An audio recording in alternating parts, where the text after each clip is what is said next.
Good morning friends, welcome back to my channel Arpita লাইফস্টাইলে সবাইকে স্বাগত। আশা করি সবাই ভালো আছো, সুস্থ আছো। দেখো আমারও সকাল থেকে আরম্ভ হয়ে গেছে। এখন কুমড়ো আলুর তরকারি করবো রুটি দিয়ে খাওয়ার জন্য। ভাত বসে গেছে, চা করলাম, স্যারকে দিলাম, পড়াতে এসছে স্যার বাবানকে, স্যারকে চাটা দিলাম। এখন এবার ওই কুমড়ো আলুর তরকারি করবো রুটি দিয়ে খাওয়াতে। তাড়াতাড়ি করছি, আমার দাদা বেরোবে, আটা মাখাও হয়ে গেছে, রুটিটা করতে একটুখানি টাইম লাগবে। এটা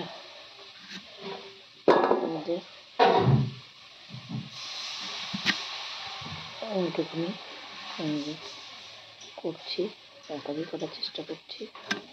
রুটিটা করে নিয়ে দিই শান্তি।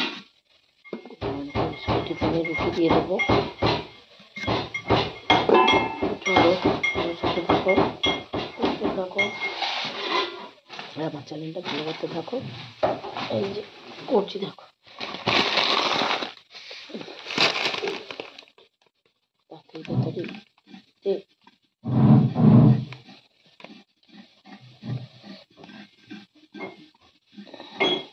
তরকারি করবো ভাবলাম রুটি দিয়ে আজকে।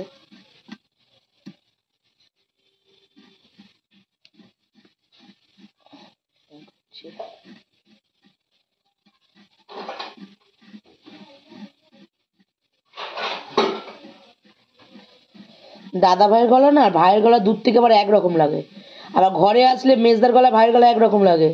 আমার টেনশনে পটি হয়ে গেছে। হ্যাঁ হ্যাঁ, আরে বাবা চলে এলো দাদা ভাই।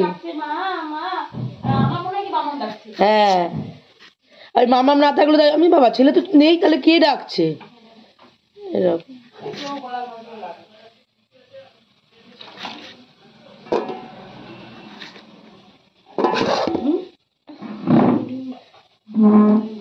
টেনশনে পায়খানা পেয়ে গেছে আরে বাবা দাদা ভাই চলে এলো। ভাই একরকম লাগে দূর থেকে গলাটা।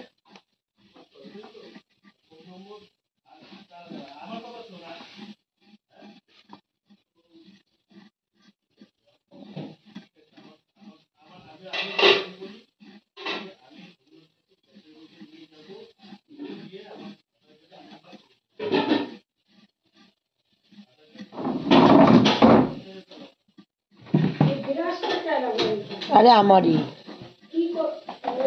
দাঁত মেজে ওখানেই রাখা আছে, আমি সরাইনি, সরিয়ে রাখবো এবার।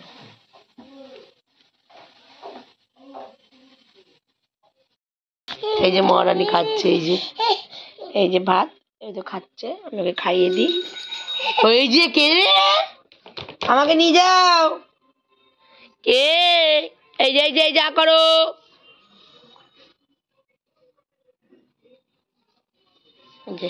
এই যে খাচ্ছে ওরা, এই যে খাচ্ছে, চেদামা খাচ্ছে, মা আকারো তো, আকারো আকারো আকারো বড় করে।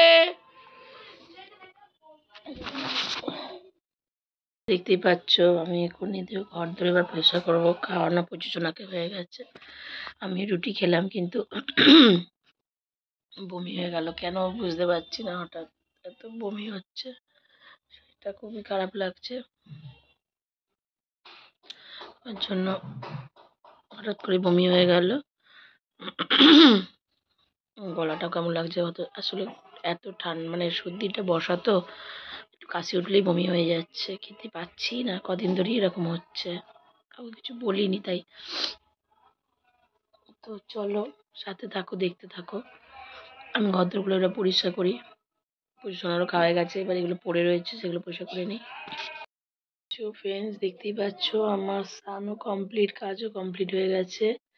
আর এইমাত্র বাবান তো স্কুলে গেছে, আসতে লেট হবে, বাড়িতে কেউ নেই, 3টে বাজতে যাচ্ছে, ওর তো 4টেই আসবে। আর দেখো আমার লাঞ্চ নিয়ে এসছি, দেখো লাঞ্চ এনেছি লাউ দিয়ে, সিম দিয়ে, ডাল, পাঁপড় ভাজা আর পালং শাকের শীত চচ্চড়ি। এঁচোড়ও হয়েছে, যেটা আমি খাই না তো আনিনি আমি, সেই জন্য এঁচোড়টা আমি খাই না বলে আনিনি। আর আমি রিচটা খেতে ঠিক আর এঁচোড় খেলেই আমার পটি হয়। এঁচোড়, ফুলকপি এগুলো আমার শ্যুট করে না, খুবই কম খাই। খাই না বলতে গেলে, যতটা পারি অ্যাভয়েড করে চলি। আর যেহেতু যে পাঁপড় আছে, আছে, সেই কারণে আর গন্ধরাজ লেবু দিয়ে তো এইসবই পছন্দ করি, বেশ প্লেন খাবার। তো আজকে আবার কাজে যাওয়া আছে, এখনো ঠিক নেই, এখন কখন যাব না যাব এখনো বলতে পারছি না। তো চলো তোমরা সাথে থাকো, দেখতে থাকো। আমি লাঞ্চটা করে নিয়ে, অনেকটাই লেট হয়ে গেছে, তো চলো। দেখতে পাচ্ছ আমি কাজে বেরিয়েছি, তাও 6:30টার সময় বেরিয়েছি আজকে ওখানে কাজ করে। এখানে কাজে এসেছি, তা খিদা পেয়েছিল বলে অনামিকা একটা জায়গায় নিয়ে এলো, আমরা কাজেই আছি। এই যে রেস্টুরেন্টের নাম, এখান থেকেও ক্রিপসি চিকেনটা নিয়েছে। দারুণ খেতে এই চিকেনটা, মানে এতটাই ভালো খেতে যে মানে কি বলবো, খুবই ভালো খেতে। আর ওপরে চিজ দেওয়া আছে, জিনিসটা খেলাম, একটা ট্রাই করলাম, খুব ভালো খেতে। যারা যারা ইচ্ছুক এখানে আসতে পারো। এটা হচ্ছে কল্যাণনগরে নিউ রহরাম ডাক হাউসের অপর সাইডে, খুব সুন্দর করেছে এটা। এই একবার টেস্ট করে দেখতে পারো, তবে আশা করি ভালো লাগবে। দেখতেই পাচ্ছ আমি বাড়ি চলে এসেছি। তো বাড়ি এসে এই যে রুটি করছি, দেখো। এই যে দাদার খুব পেটে ব্যথা করছে, ও ভাত খেলো ডাল দিয়ে, বাবা শিখে দিয়েছি, বাবাকেও ভাত খাইয়ে দিচ্ছি। আর আমরা তো দেখলেই কেএফসি চিলি বেবিকর্ন, যেটা দুর্দান্ত হয়েছিল, খেয়েছি। আর চিকেন ফ্রাই মোমো, যেটা আমি একদমই পছন্দ করিনি, একদমই আমার ভালো লাগেনি। তো অনামিকা নিয়েছিল, ওই খেয়েছে। আমরা জল চিকেন সোডা খেয়ে চলে এলাম। আসার সময় আমরা ওখান থেকে কল্যাণনগর থেকে হাঁটতে হাঁটতেই এসেছি বাড়িতে। তো বাড়িতে এসে রুটি করলাম, একটু গল্প করছিলাম। আমরা সবার খাওয়া হয়ে গেছে, আমি তো কিছু খাবো না। তো চলো থাকো থাকো, দেখতে থাকো, আমি রুটিটা করে নিই। ফ্রেন্ডস, আমার খাওয়া তো হয়নি, আমি এবার ফ্রেশ হয়ে একটু শোবো, কারণ শরীরটা খুবই খারাপ লাগছে, ভীষণ টায়ার্ড লাগছে। আর অত দূরে হেঁটে এসেছি, আমি তো বললাম, আমি নিজের ইচ্ছাই হেঁটেছি, কারণ হাঁটাটা আমার খুব দরকার। তার মধ্যে মাস্ক পরা ছিল বলে আরও শরীরটা খুব খারাপ লাগছে। তো আমি এখন একটু শোবো। এতক্ষণ ধরে রিলসগুলো পোস্ট করলাম আর রিলসগুলো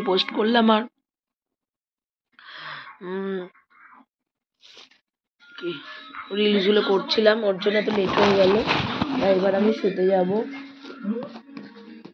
জোয়ান খেয়ে নিই, জোয়ান আর মুড়ি, ভালো লাগে খেতে, জোয়ান আর মুড়ি।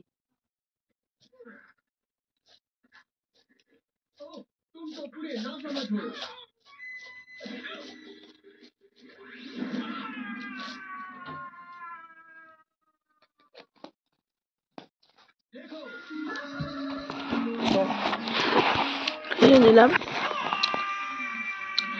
তোমরা সবাই ভালো থেকো, সুস্থ থেকো, সাবধানে থেকো।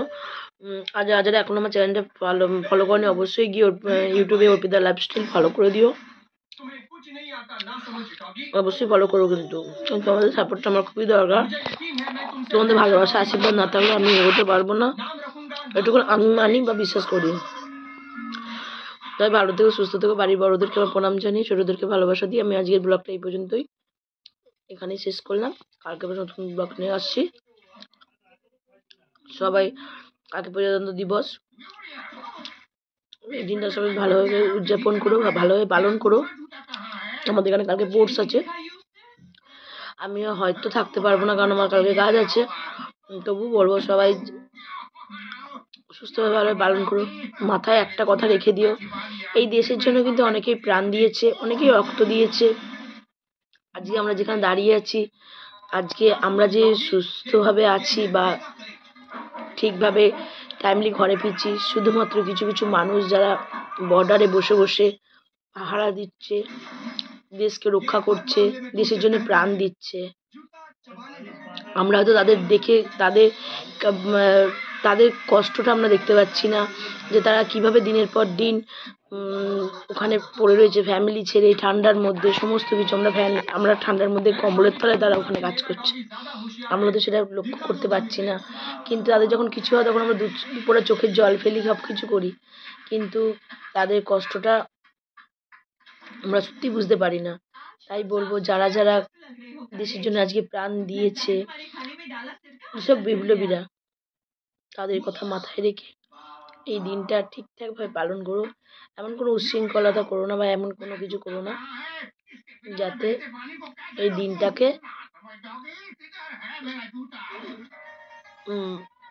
দিনটাতে খারাপ লাগে এগুলো। কারণ এগুলো তো একটা বিশেষ দিন, 15ই আগস্ট, 23শে জানুয়ারি, 26শে জানুয়ারি, আরও যে আছে সেগুলো তো একটা বিশেষ দিন। এই বিশেষ দিনটাকে বিশেষভাবেই পালন করো। চলো আজ পর্যন্ত এইটুকুনি, কালকে নতুন ব্লগ নিয়ে আসছি। টাটা। আর যদি আমার কিছু ভুল বলে থাকি আমাকে ক্ষমা করে দিও।